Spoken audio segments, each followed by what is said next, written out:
시편 123편 1절에서 4절 말씀입니다. 말씀이 짧기 때문에 천천히 함께 같이 합독하시겠습니다.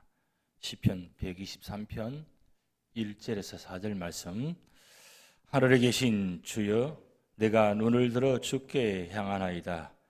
상전의 손을 바라보는 종들의 눈같이, 여주인의 손을 바라보는 여종의 눈같이 우리의 눈이 여호와 우리 하나님을 바라보며 우리에게 은혜 베풀어 주시기를 기다리나이다. 여호와여, 우리에게 은혜를 베푸시고 또 은혜를 베푸소서. 심한 멸시가 우리에게 넘치나이다. 안일한 자와 거소와 교만한 자의 멸시가 우리 영혼에 넘쳐나이다. 아멘. 네, 오늘 도시면서 찬양하시면서 오셨습니까? 감사합니다. 우리는 언제나 성전에 올라가는 그 마음으로, 그래서 오늘 시편 기자들이 성전에 올라가면서 찬양을 지은 것처럼 우리도 언제나 순례자의 길을 언제나 다니는 사람들입니다.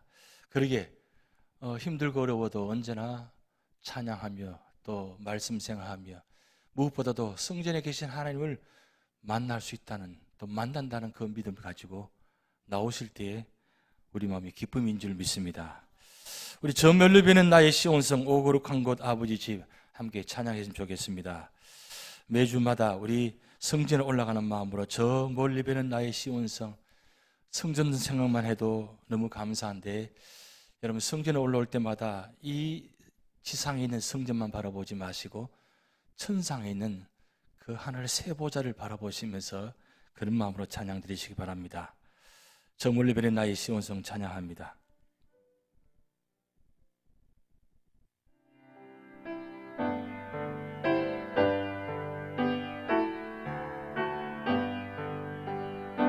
저 멀리 be는 나의 시온성 오 거룩한 것 아버지 집,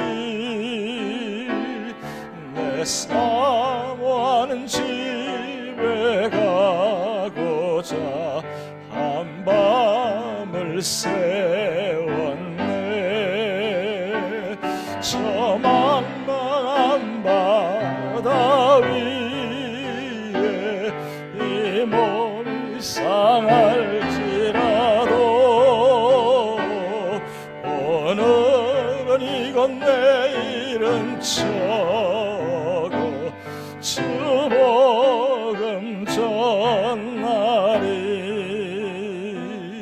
아득한 나이가 다가고 저 동산에서 편히 쉴 때 내 고생하는 모든 일들을 주께서 하시리. 빈들이나 사막에서 이 몸이 고날지라도 오늘 주 예수 날 사랑하사 날 지켜주시리. 아멘. 여러분 곡에 보면 몇 분의 몇 박자 이렇게 나와요. 이 곡은 4분의 6박자입니다.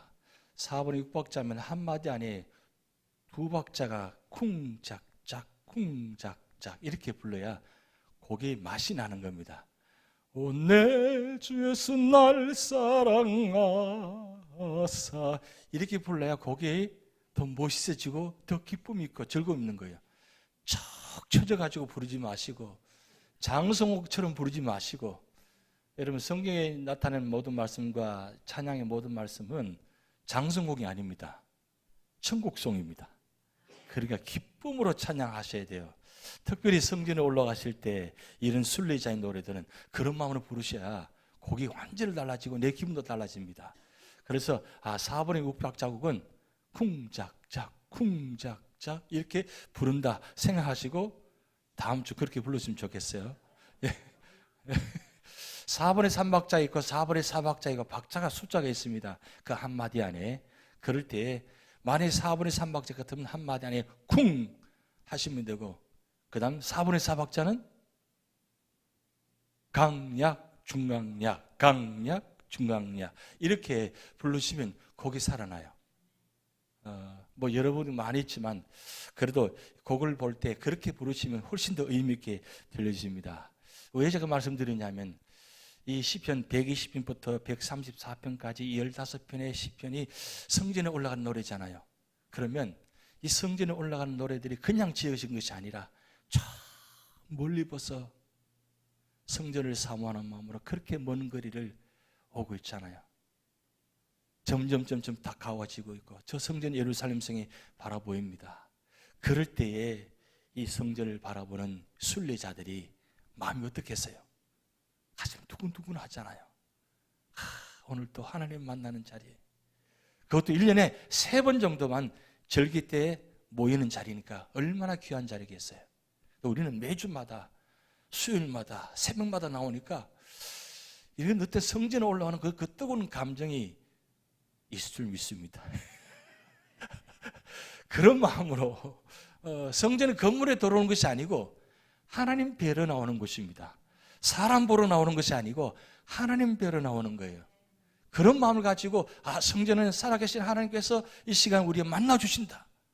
우리 모든 행위와 처지를 아시는 분이 내 마음을 아시고 주님 아버지 저 왔습니다 하면, 그래 수고 많았어, 그래 잘 왔어, 고생 많았지, 힘들었지, 그런 마음으로 환영해 주시잖아요. 피곤하고 지치지만 집에 가시지 않고 그래도 또 교회 나오신 거, 그게 정말 대단한 일입니다. 특히 사업하신 분들이, 직장에 계신 분들이 이 수요 예배, 새벽 기도 지킨다는 건 참 쉬운 일이 아닙니다. 그런데 그렇게 하는 이유가 무엇이세요?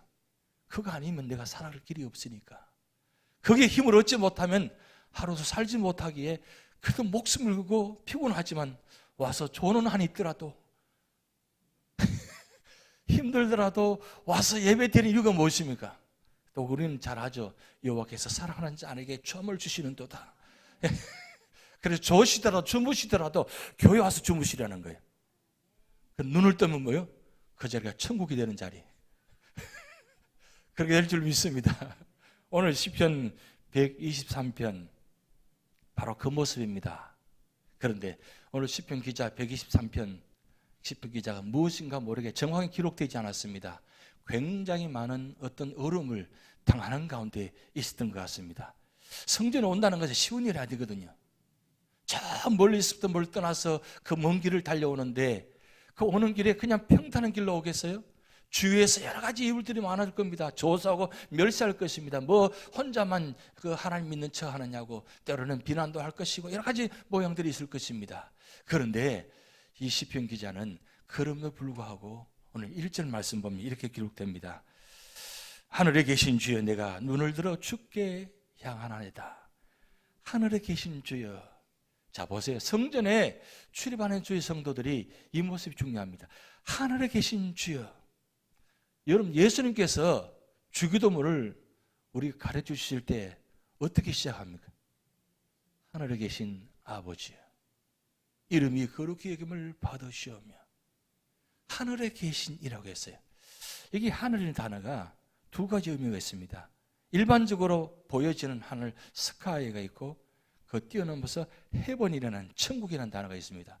그래서 이 성경에 나타나는 단어는 그냥 하늘 스카이가 아니고 헤븐, 하나님께서 계신 그 자리를 천국.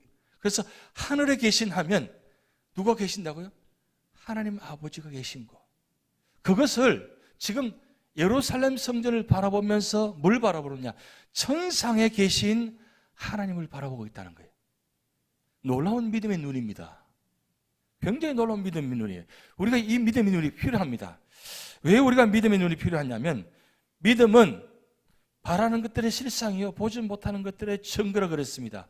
히브리서 11장 1절에. 그 의미는 세 가지 의미예요. 첫째는 뭐냐면 보이는 것을 넘어서 보이지 않는 것을 보는 겁니다. 지금 단순히 보여지는 건 보는 것이 아니라 보여지는 그 넘어서 보이지 않는 것. 내 눈으로는 직접 보여지는 것밖에 보이지 않습니다. 그러나 천국은 우리 눈에 보이지 않습니다. 그런데 지금 시편 기자는 지금 단순히 예루살렘 성전 교회 건물로 보는 것이 아니라 그것을 뛰어넘어서 천국에 계신, 천상에 계신 그 요한계시록 21장에 나타난 그 천국 보호자의 모습을 바라보면서 지금 기도하고 있다는 거예요. 그래서 우리는 언제나 현재 우리 삶에 보여지는 것만 보지 마시기 바랍니다. 보여지는 것 보면 우리는 실족합니다. 마음이 상합니다. 불편함이 있습니다. 그러나 보여지는 것 뒤넘어서 보이지 않는 그 하나님의 나라를 바라볼 수 있으면 이건 이 세상에 어떤 것도 넘어올 수 있는 거예요. 뛰어넘을 수 있는 거예요. 그리고 두 번째 의미는 뭐냐면 일시적인 것을 보는 것이 아니라 영원한 것을 볼 수 있다는 거예요. 이 믿음의 눈이. 일시적인, 우리 세상에 있는 것 다 일시적입니다. 영원한 것이 아닙니다. 그런데 이 믿음의 눈은 지금 현재 일시적 이것만 보는 것이 아니라 영원한 것을 바라보는 거예요. 그래서 이 바라본다를 응시한다 그랬어요. 응시한다. 아주 집중해서 보는 것. 여러분, 그래서 성전을 바라볼 때마다, 말씀을 바라볼 때마다 이 현재 내가 보여지는 것 뛰어넘어서 그 영원한 것을 보시기 바랍니다. 그래서 창세기와 요한계시록은 영원한 모습이에요. 창세기와 요한계시록. 그래서 시작과 마지막 알파와 오메가의 성경의 모습이 바로 영원한 모습을 보여주고 있습니다. 그런데 이 영원한 것을 이 땅에 허락하셨는데 인간이 죄를 지어서 그 영원한 곳에서 추방당했습니다.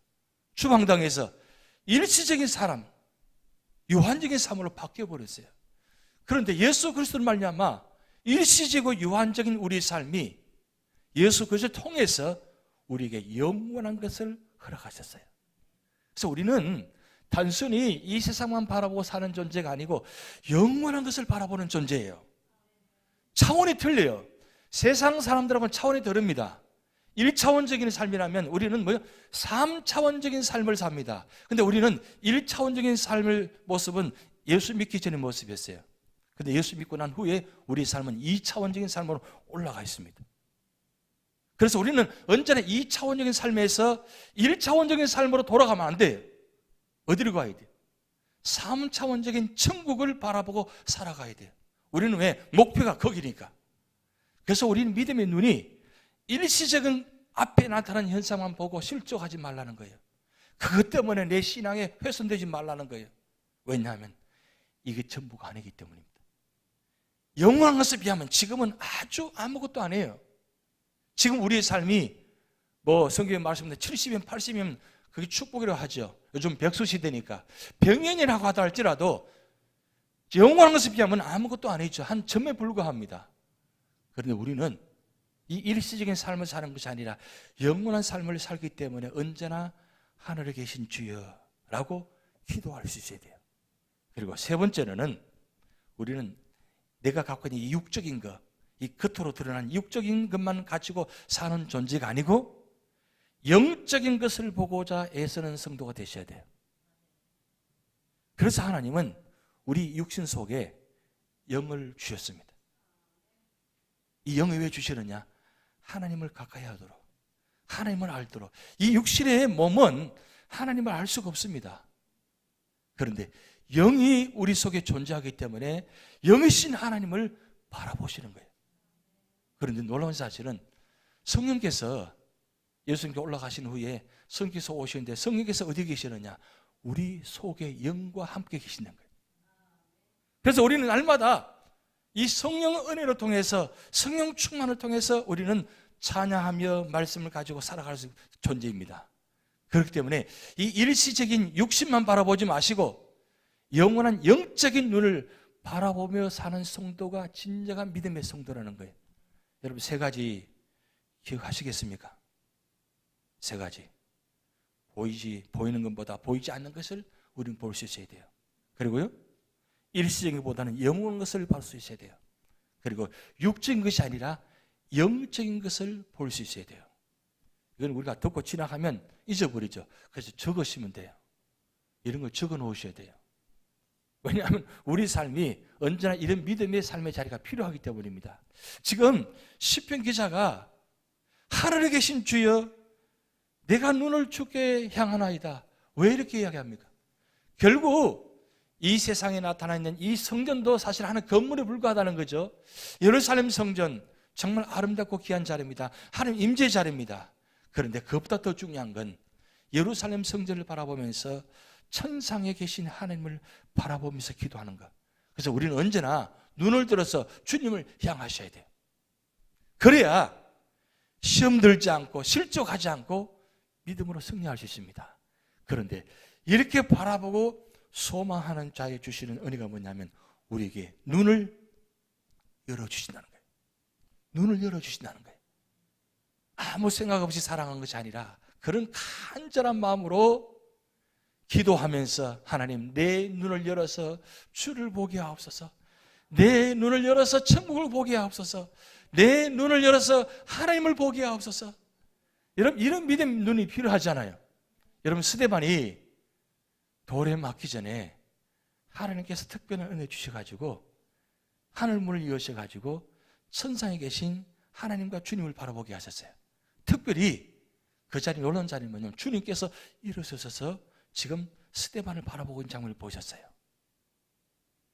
그러니까 스데반이 그 장면을 바라보니까 바라보는 순간에 돌이 맞아도 죽어가도 그가 고백이 무슨 고백입니까? 주여 저들이 알지 못합니다. 용서하여 주옵소서. 돌에 맞으면서 피 흘리는 가운데 어떻게 그런 기도가 나올 수 있어요? 바로 천상의 모습을 보니까 돌이 문제가 아니에요. 우리 삶도 마찬가지입니다. 여러분 삶의 자리에 힘들고 어려워도 천국의 모습을 우리가 본다면 현재 우리가 겪고 있는 고난, 아픔 아무 문제될 게 없어요. 내가 그 문제를 이기는 것이 아니라 하나님께서 그 문제를 이기게 만드신다는 거예요. 그래서 오늘 시편 1편에 113편 1절 하늘에 계신 주여 내가 눈을 들어 주께 향하나이다. 그런데 이 눈을 들어 주께 향하나이다 이 속에는 5가지 의미가 있어요. 첫째는 뭐냐면 땅과 하늘의 대조예요. 내가 지금 머무는 자리는 땅의 자리입니다. 땅의 자리인데 하나님은 어디 계세요? 하늘에 계세요. 이게 바로 대조의 모습입니다.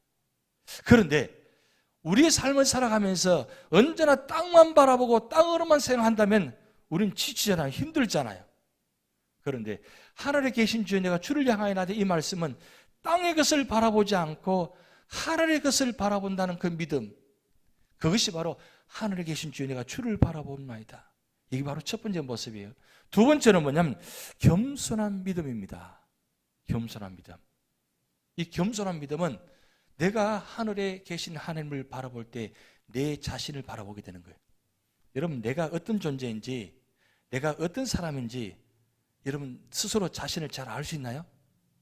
여러분 잘 아세요 본인이? 내가 나를 알 때는 어디 있어야 하느냐? 하나님 앞에 설 때에 내가 누구인가를 알게 되는 거예요.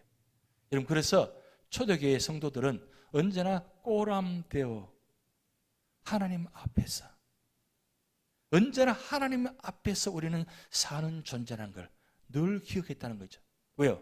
하나님 앞에 서 있는 내가 모습을 내가 들여다보니까 내 시각으로 나를 바라볼 때는 깨닫지 못했는데 하나님께서 보여주시는 믿음의 시각으로 나를 바라보니까 내가 누구인지를 알게 되는 거예요.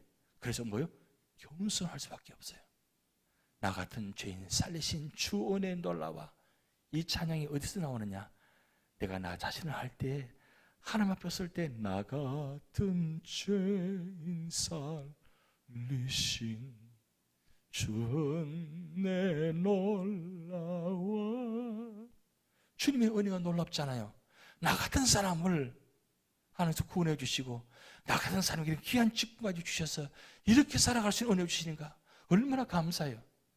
그게 바로 하나님 바라볼 때에 겸손할 수 있다는 겁니다. 여러분 하나님 바라보지 않으면 우리는 절대로 겸손한 존재가 아닙니다. 왜냐하면 우리는 죄성을 갖고 있기 때문에 로마서 1장에 보면 내 속에 있는 죄성이 얼마나 추하고 더러운지 여러분 상세히 기록해 놓았어요.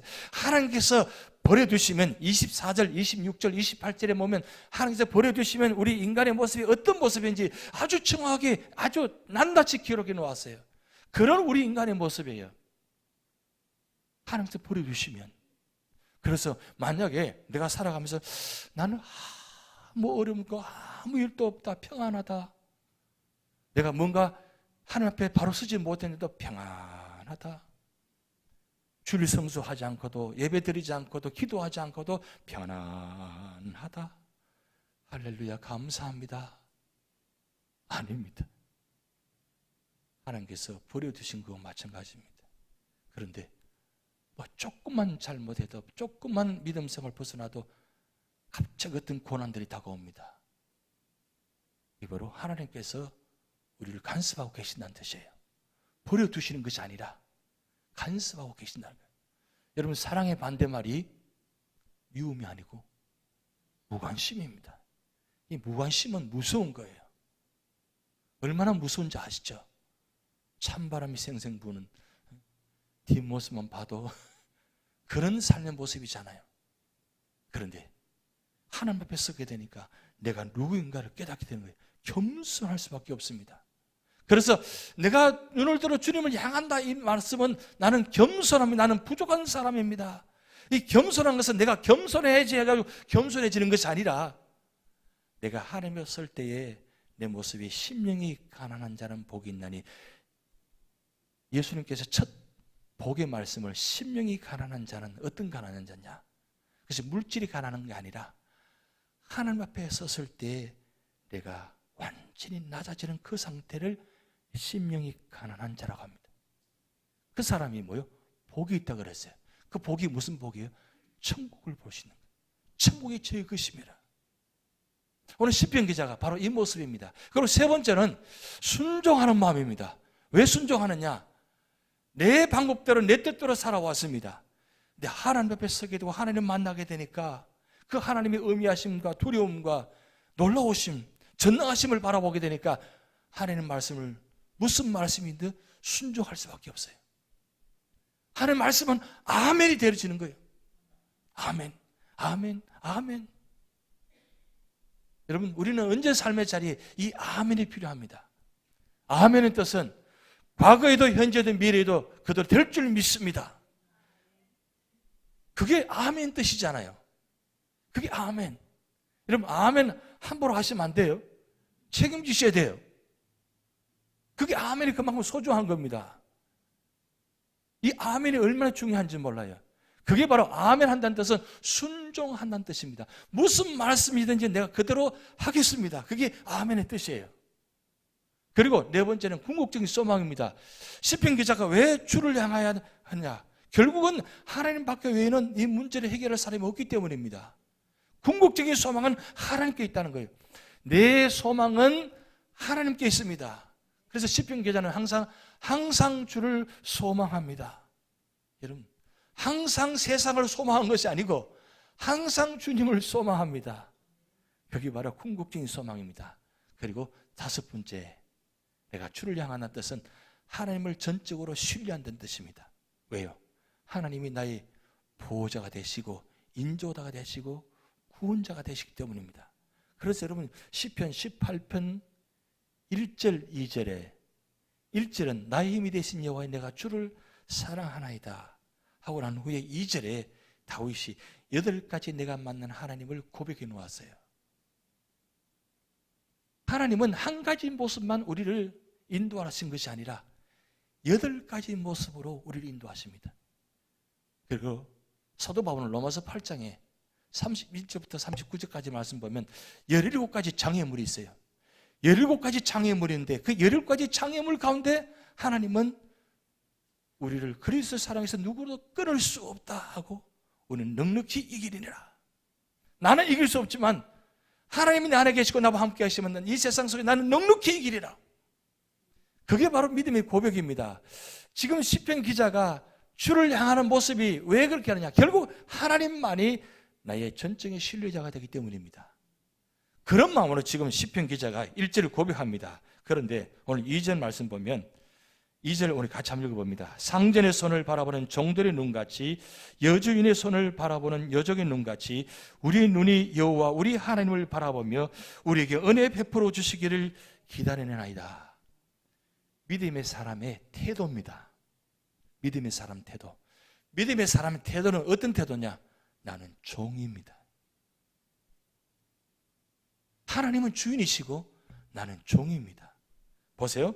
상전이 손을 바라보는 종들의 눈같이, 지금 종들은 상전의 손 한마디 움직이는 모습 보면서 결국은 모든 게 다 이루어져요. 지금 비유적으로 표현하고 있습니다. 하나님을 향하는 믿음의 눈이 그만큼 필요하다는 거죠. 근데 여러분, 오늘날 보면 종이 누군지 구분이 안 가요. 우리가 주인이고 하나님이 종이에요. 무슨 뜻입니까? 하나님도 내가 원하는 대로 해 주셔야 돼. 내 뜻대로 하나님께 응답해 주셔야 돼. 그래야만 감사하겠고 아멘이 되지. 내 뜻대로 내 말 생각대로 되어지지 않으면 감사와 아멘이 없습니다. 그런데 오늘 시편 기자는 뭐예요? 주를 향하면서 저는 하나님의 종입니다. 한번 해볼까요? 하나님의 종입니다. 예, 하나님의 종입니다. 여러분, 보통 일반적으로 목회자를 기도해서 할 때 주의 종을 위해서 기도하잖아요. 주의 종이라고 합니다. 주의 종. 근데 어떤 분들은 주의 종님이라고 합니다. 그건 잘못된 거예요. 주의 종. 이 종만 들어도 사실은 그 한데 종. 그것도 너무 지나치게 주의 종 하면 또 그것도 좀 이상하죠, 그죠? 그래도 왜 그렇습니까? 왜? 하나님의 종이니까. 하나님의 종이에요.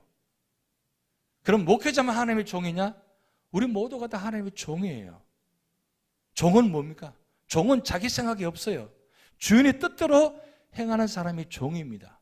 자기 생각에는 내가 이렇게 하면 좋을 것이다 라고 생각하지 않습니다. 언제나 주인의 뜻대로 합니다. 왜? 주인은 완벽하기 때문입니다.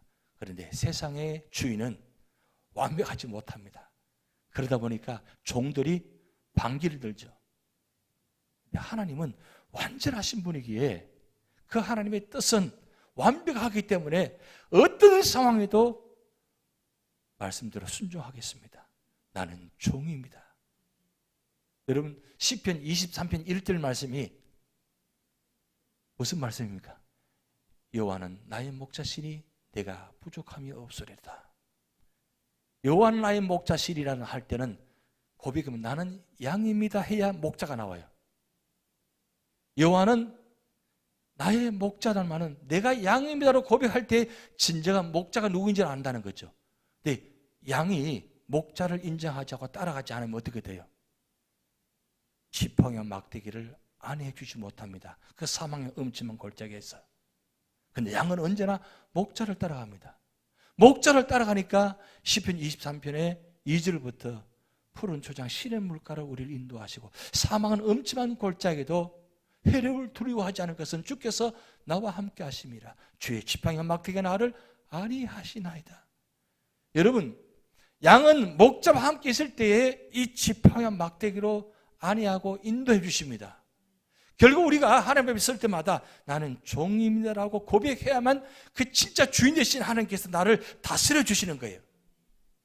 그래서 내가 종이라고 하면 어때요? 내 마음이 겸손할 수밖에 없죠. 그래서 오늘 고백합니다. 내 눈이 주를 바라봅니다. 그래서 후반절에 보면 여호와 우리 하나님을 바라보며 우리에게 은혜 베푸시기를 기다리나이다.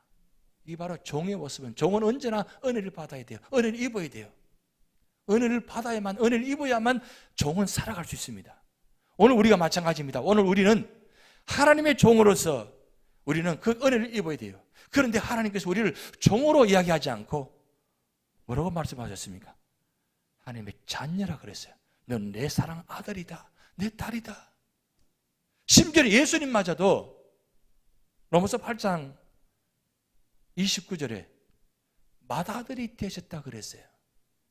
왜 예수님 맏아들이 되십니까? 우리하고 상관없는 분인데 어떻게 맏아들이 될 수 있어요? 맏아들이 된다는 것은 우리를 가족으로 생각하신다는 거예요. 믿음의 형제로 생각하신다는 거예요. 하나님의 자녀로 생각하신다는 거예요. 그러기에 우리는 언제나 이런 은혜를 우리가 입고 받아야 돼요. 그렇기 때문에 오늘 시편 기자가 하나님을 바라보며 은혜 베푸시기를 바라나이다.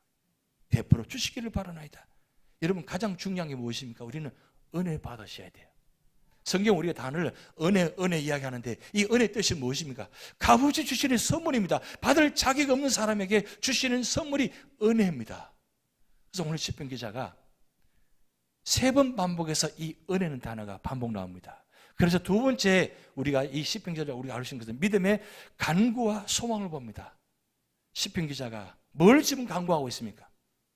뭘 소망하고 있어요? 하나님, 은혜를 베풀어 달라고.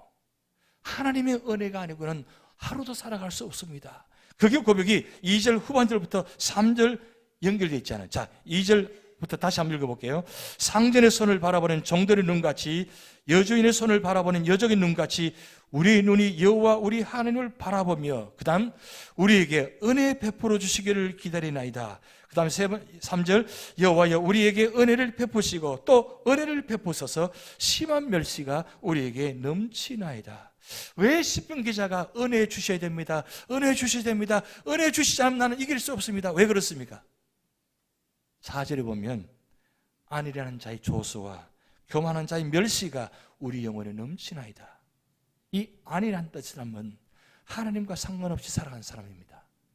교만은 무엇인가? 하나님보다 더 자랑스럽다고 생각하는 사람들의 모습입니다. 이런 사람들이 지금 믿음의 사람을 향해서 멸시하고 조롱하고 조시한다는 거예요. 여러분, 믿음으로 살아가면 이런 멸시받을 때가 있어요. 조소를 당할 때가 있습니다. 조롱을 당할 때가 있어요. 믿음으로 살지 않으면 조소도 멸시도 없어요. 아무런 해함도 없습니다. 누구도 건드리지 않습니다. 그런데 믿음으로 살아가는 사람에게는 항상 이 조소와 멸시가 있습니다. 왜 그래요?